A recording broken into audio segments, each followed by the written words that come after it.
the final percent. The final percent. Yeah.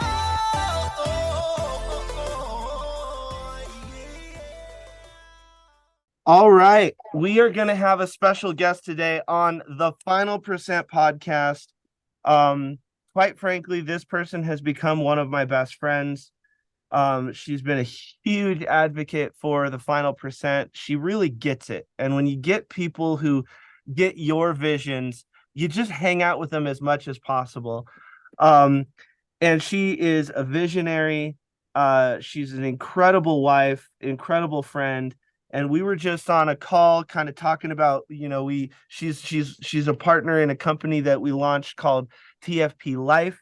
And so we were talking about different things. We launched Project 33, that is all about like kind of the complete person, which I think is a better version of 75 Hard, if you will. If Andy Frisella ever hears me saying that stuff, that means I'm doing something right. We got big enough to get his attention, so come at me, bro. But we were just talking, and Allie's just such an inspirational person. I wanted to bring her on to the podcast. So, Allie, thank you so much for joining me on this podcast today. Thrilled to be here. Thank you so much for having me. Yeah. So, talk to me a little bit about the last year, because you have gone ups and downs and sideways and space shuttle rides. I mean, life has thrown, like, people say life will throw curveballs at you. That is such an understatement with everything that you have experienced, have gone through, are going through. So the floor is yours. You kind of tell me what personal growth and this year and discoveries and epiphanies have meant to you. Well, that's a really wide open subject. I don't know how long this podcast can go for, but yeah, the past year from July of last year in 2022, let's see, I was on a high before that. I was doing some real estate, doing super well with leaving employment, going into the flipping business of real estate, and was doing really well, like bringing in so much income. And then the universe stepped in, gave the ego a little bit of a check and said, you don't know what you're doing. And basically, as everyone experienced in real estate, put the brakes on. And from there, it turned into a lot of personal growth over this past year. You in particular telling me to rest, which doesn't sit very well with me. So what I had to do, and I'm now understanding the rest piece, it's not physically resting, it's mentally figuring out what it is that makes me work and what are my passions, my joys, and that type of thing. So there's been a whole year of personal growth, learning that community, relationships, discovery into health and wellness, and listening to who I am and listening to that little voice inside. That is essentially what this past year has been. It's a lot of rediscovery, a lot of growth, a lot of recognizing what is important. Materialistic things, not so much. I was always driven by having the first, the biggest, the best, the most, I don't know who I'm trying to impress. But now realizing the only person I need to impress is myself and Terry, my husband, that we're working together and we're on the right path. So in a nutshell, that's kind of what this past year has been to me. I'm not sure if there's any areas you want me to elaborate on further, besides the fact my wellness has taken a little bit of a hit. Yeah. So after things started going better financially, well, not necessarily, discovering other ways to bring in revenue where I don't need to sell my time for money. Yeah. So discovering other ways to earn money. then feeling like, yeah, I got this nailed, the universe once again stepped in and said, yeah, you're still not looking after yourself. I've tried talking to you in the past, but I'm going to have you face a big something you can't push off. Yeah. So on that, I was diagnosed with, well, I still haven't officially been, but anyway, being diagnosed with cancer. So then from January on, it has been in Canada in particular, we pay for our medical services in time. So it has been many, many, many, many months to be able to get into the services where they can support you. So in that time, which again, now reflecting back is what I needed to do, uh, learning more about health, about wellness, about diet, about all of the important things that so many of us don't realize. The the fact that so many of our doctors don't understand and are not taught about how our North American diet is poisoning us Hmm. and medicines can't keep up. Yeah. So that has taken me down a whole new path of just wanting to help other people and inspire other people. Even to the point that the oncologist and the dietitian who is supposed to be informing me is asking me for suggestions. And why are you not having side effects when you have chemo? And why are your numbers dropping, like in a good way? Yeah. Um, and what is it you're doing? So I'm now teaching them and sending documents and articles to them to teach them. So Yeah. it's been quite the journey, and I'm excited to share. It's so fun to kind of watch you evolve and work, but there's like a I think this is why you and I like clicked so well early on, because we're both very natural teachers, very natural leaders.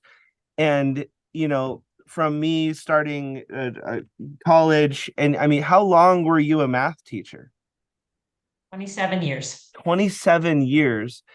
And it's just so interesting how when we find something where we're like, oh, this can either help people, we immediately want to go give it away to the world, give it away to everyone that we know. And it's just been so interesting watching how much, how many countless lives you've changed as being a teacher. And then helping people now in real estate education, and then also helping people out with, trying to get their body in a state of, like we were talking about, preventative, like so that they can prevent certain things happening to their body and in their body before you have to go to the curative side of things, which is a pretty destructive process. um and through this whole thing, watching you behind the scenes and having those quiet conversations, I need you to understand, Ali, it has been one of the most inspirational things I have ever been a part of, for a few reasons. Number one, you facing something I can't fully understand, and your attitude is just so fantastic. Because it's easy for me to say you got to believe and wholeheartedly in this, but man, when it's you in the chair, it's hard to actually believe. And it has been so fantastic, watching the miracles happen, and I said I learned this in church, and I think it's true whether people go to church or not. Just to be very clear, I'm never gonna do the whole, hey, let's get super religious on the podcast. We're very inclusive, everyone. Come and join us. But I learned this phrase in church, and I think it is applicable to absolutely everyone. It says the atmosphere of expectation is the breeding ground for miracles. And you have an atmosphere of expectation of, I'm beating this thing. And so you had I know that the cancer marker, when we first like got the numbers back, it was 900 something, right? 900. And then the next time we get the numbers, it was 120 something, right? 236. 236. So that's how far it drops. And then what were they recently? The ones from Monday was at 21. And 21. normal is anything less than 35. So this is what I'm So talking. And if you talk to, like, I still remember and I loved it. I because I'm trying to help and be a friend, but like also like be a quote unquote realist. And I loved what happened. So, and this is me pulling the curtain back with how Allie and I talk. I said, well, I understand. Look, you're facing your mortality. And you go, stop saying that. I believe, and I'm not going down that road. And I know that like your expectation is on another planet and it needs to be. And it's just even that, like when you think about it, the day you're born, you're facing your mortality. yeah, exactly. And I just loved the resolve that you had behind the expectation. And I think that we need to have, if we can learn how to go there, like I always say, why does it take the like I always say, if you had to come up with $1 million, could you? And everyone's like, no, I couldn't. Well, what if I put your kid in a bird cage over a pit of lava and you had to go make $1 million to get them out of that bird cage, but you had to do it legally? Could you do it then? And then everyone's like, of course I could. And I'm like, why do we wait for the birdcage scenario? Why do we wait for the lava? Why do we wait for the pain? Why do we wait for, like, if we could go there with the expectation of my marriage is going to be incredible, if we could go there with the expectation of my business is going to work out, if we could go there with the expectation of, these people have got my back, instead of like, we're in this like really weird state, unfortunately, where we constantly are like, oh, is this person trying to mess me over? And we're trying to look around the corner and we're trying to figure it out. And we end up hurting relationships because we're putting a bunch of stuff in there that we don't know. But what if we started with that expectation? Now we do have to, it's a double-edged sword. Because if we go with that expectation with everyone, people will take advantage of it. So one of the things that I actually came up with is I said, you have to identify there, not everyone is going to live by the same rules. So if I'm ever going to do business with someone, I have inner circle rules and outer circle rules. So if you're a part of my inner circle, it really doesn't matter. Like I know that we're good forever. Outer circle, everything's going to be done by a very specific way of doing things because you haven't proven yourself. But the thing is when we live in the outer circle so much and then we try to slow things down in our inner circle, it will start hurting. Or if we trust so much on our inner circle and we start letting those rules leak into the outer circle, then we tend to get taken advantage of. And so I just want to make sure everyone knows I'm not saying go out there and just be super delusional. Like people are still, there's still some snakes out there. But Exactly. I do You do need boundaries, and that's something that I've been exactly. working on is with coming from the teaching world, you trust that everyone is in the same boat when you're working with colleagues. So you throw ideas out there. And I tend to live in the Peter Pan world, or I did, that everyone has the best intentions. Yeah, And they may do, but their best intentions may not align with my core values and exactly. where I'm heading. So that again is where I'm learning to set boundaries and what is my inner circle and who is Yeah, my trusted friends and partners and relationships. yeah, So, you know, yeah. And working in progress. yeah, it's so interesting walking through life and trying to figure out this whole idea of trust.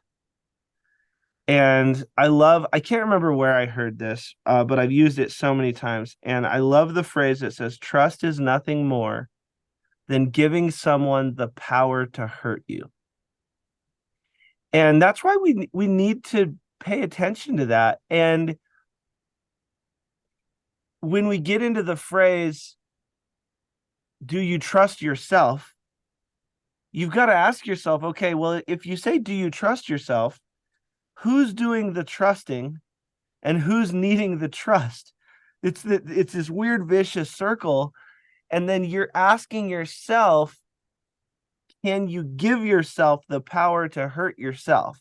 And then because we're so scared to be hurt, or the fear of rejection, or very specifically the fear of failure, we were just talking about that a little bit before we got on.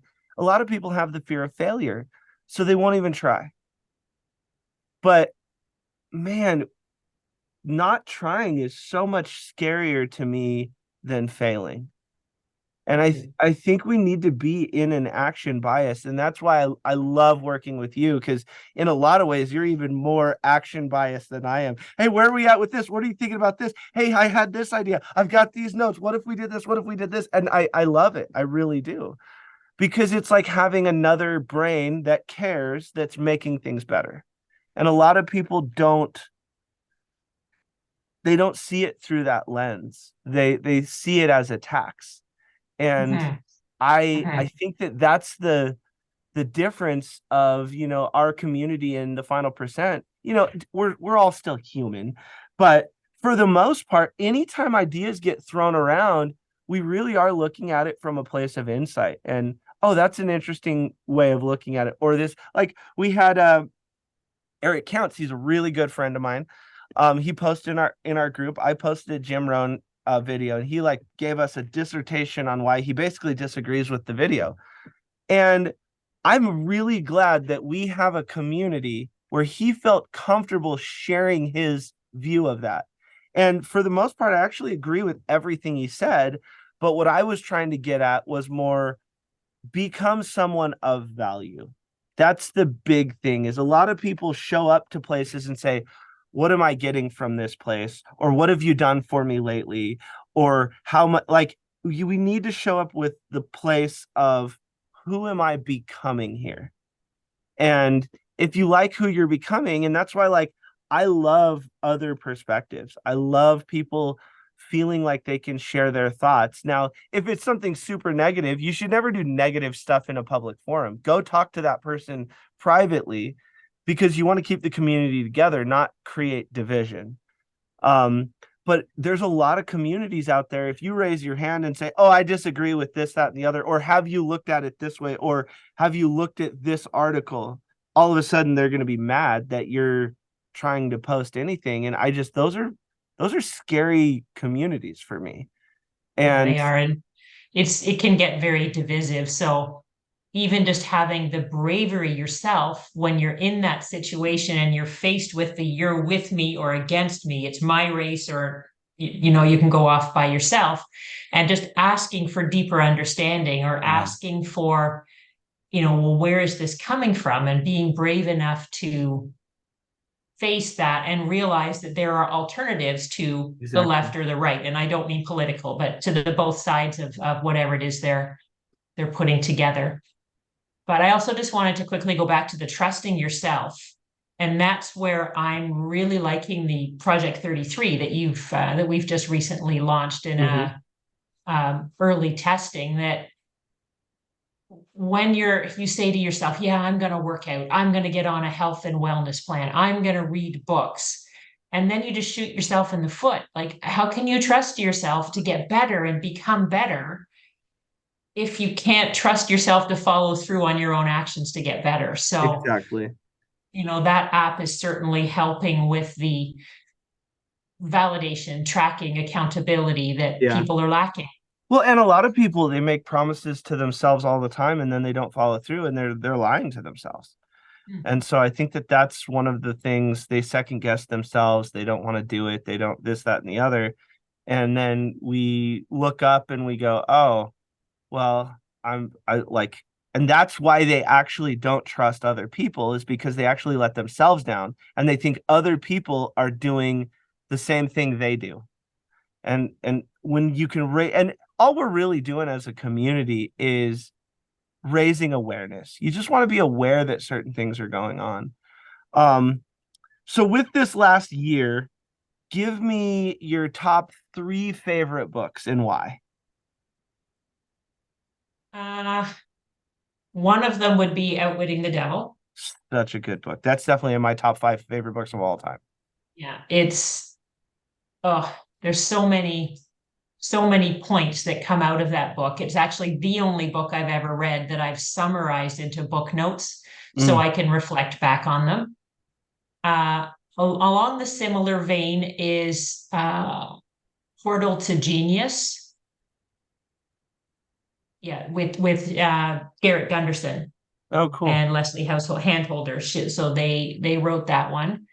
So along the same lines, and that one is just realizing that when you're an employee, that all you're doing is going and picking up your paychecks, and you can't realize there are other ways to create income. And it's just the way Yeah. that it's written. It's just similar to Outwitting the Devil. It's more of a story type of um, analogy, even to the point that they're talking about jackrabbits and trying to find jackrabbits. So what I've done is I ordered jackrabbit stickers, and I have one in here and one downstairs. It's like, oh look, I spotted a jackrabbit. Oh, so good. So that would be the second one. The hard thing about hard things. Oh, such a good. I think that is maybe one of the best business books of all time.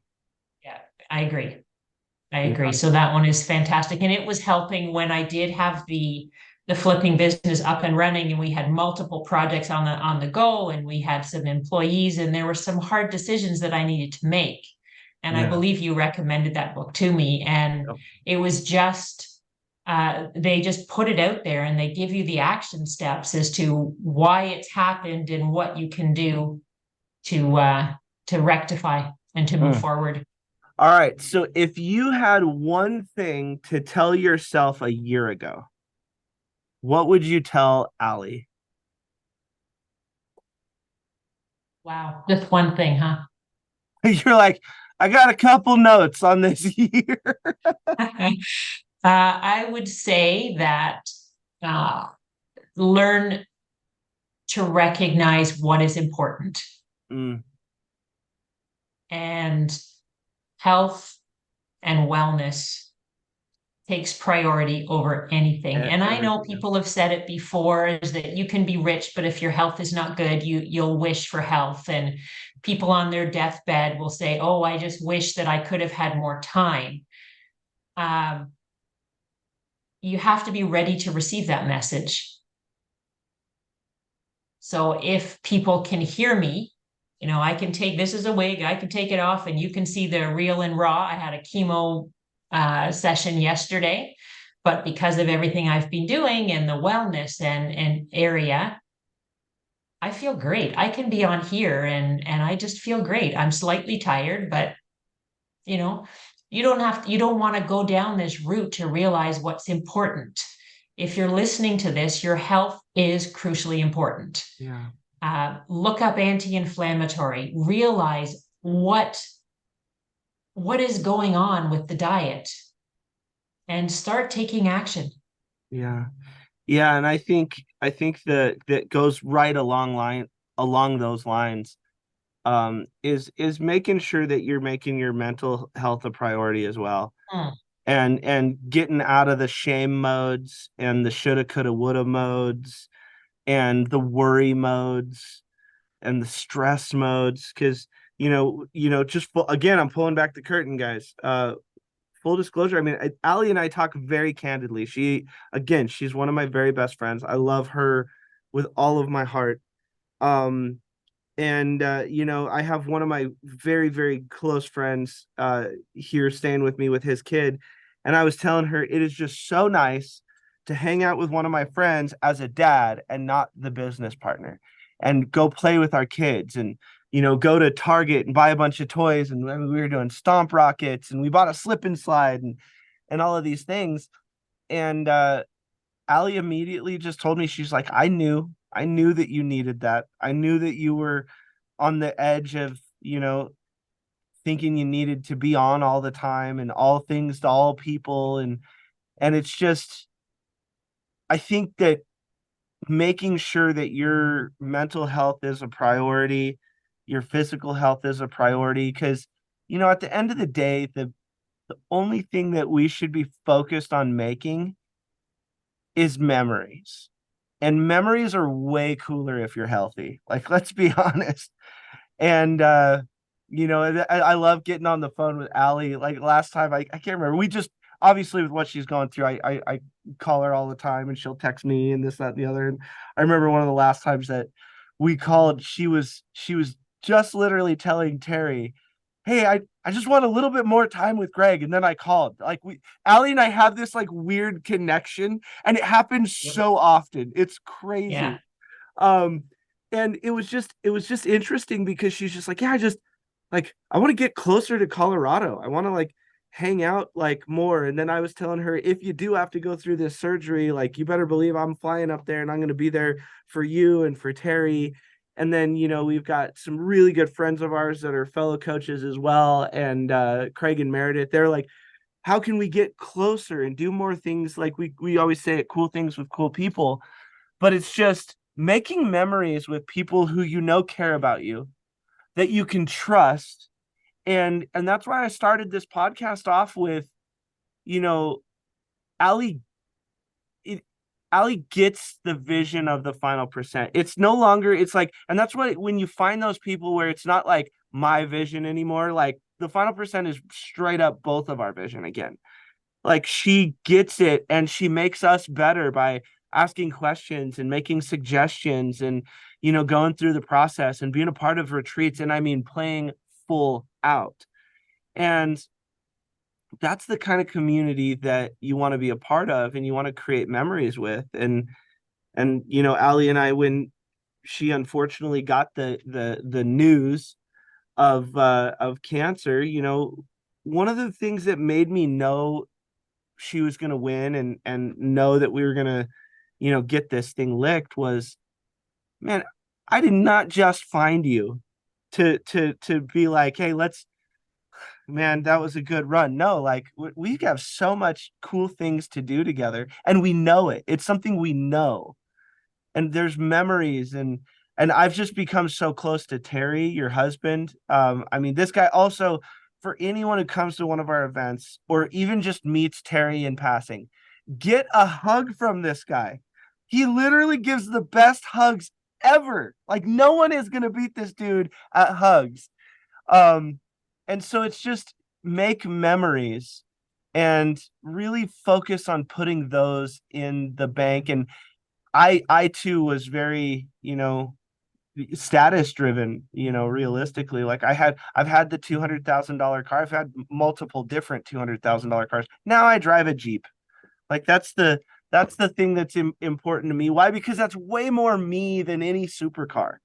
Like so much so Exactly. that now when people just randomly see Jeeps, they think of me because it's part of who I am. So just like, and Ali, which I still need to read this book. I think it'll be my next book after. I will read Who Are You Really? You have Yes. Very recommended good.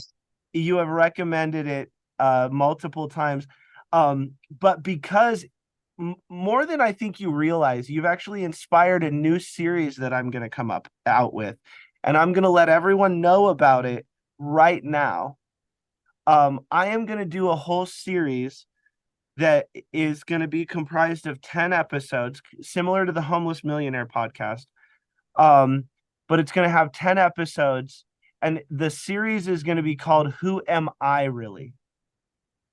And I'm going to document and I'm going to tell the story of something that I learned, of one of the hardest or most pivotal moments in my life.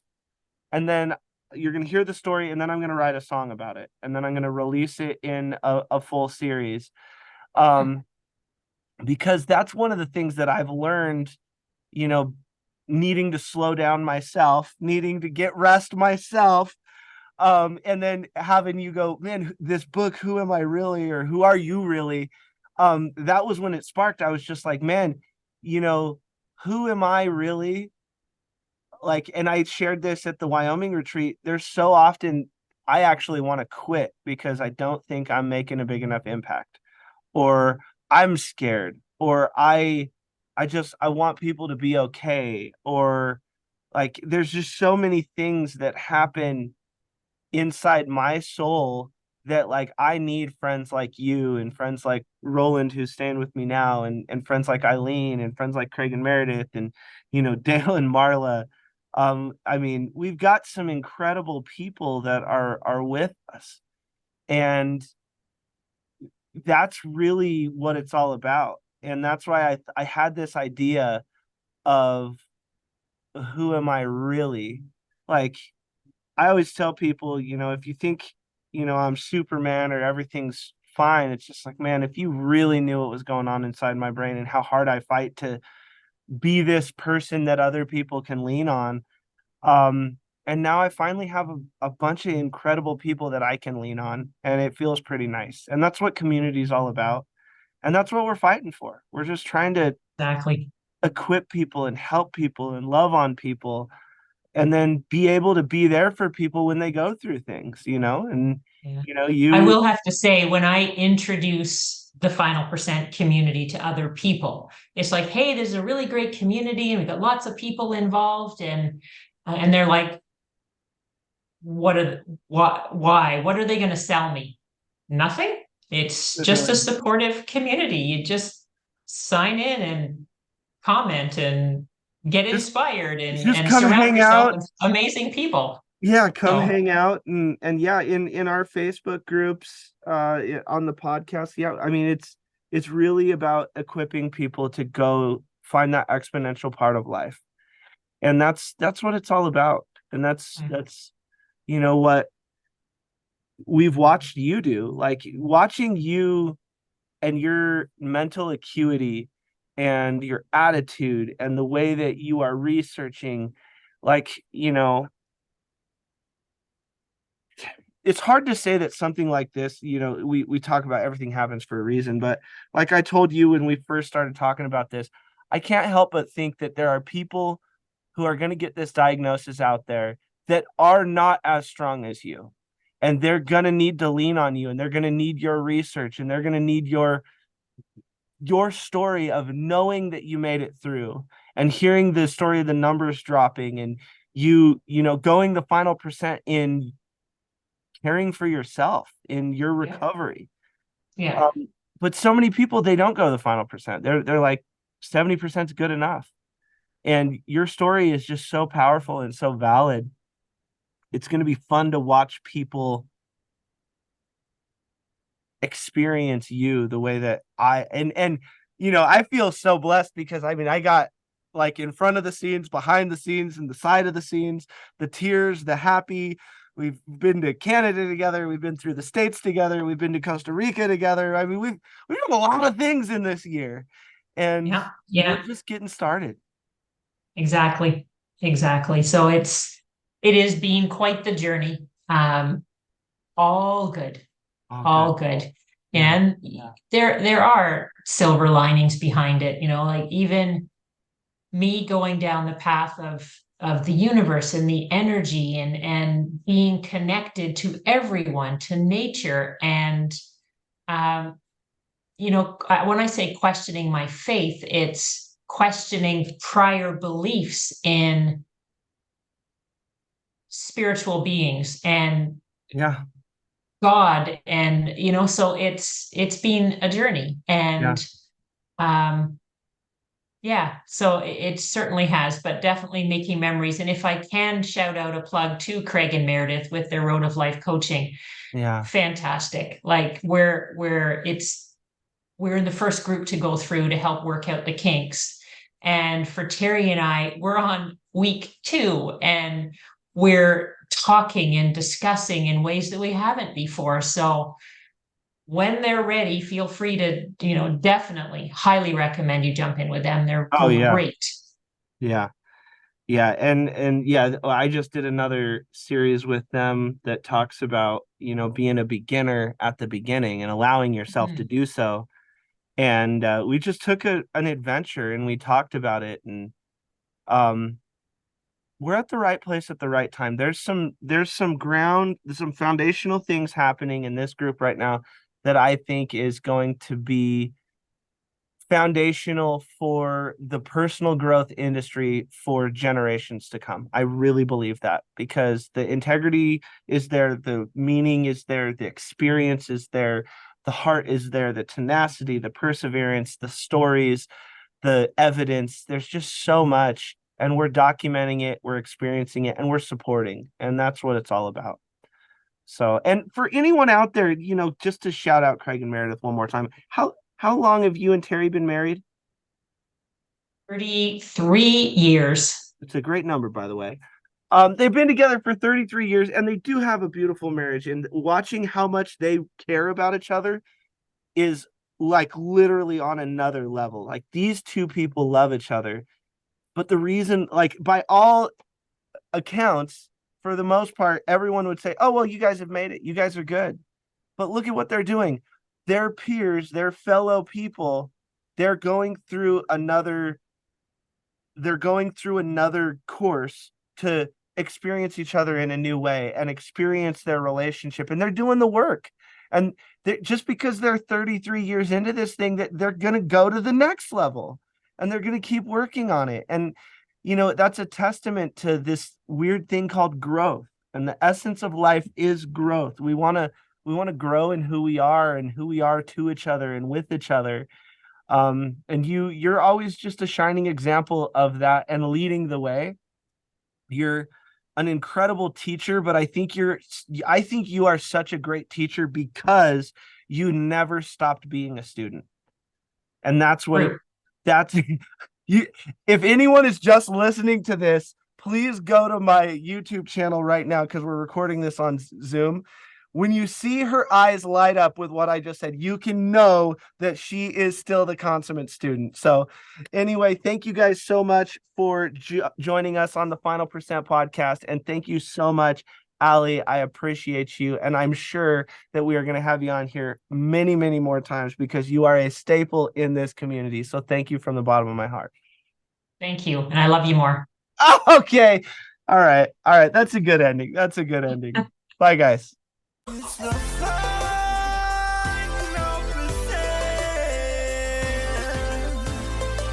final percent.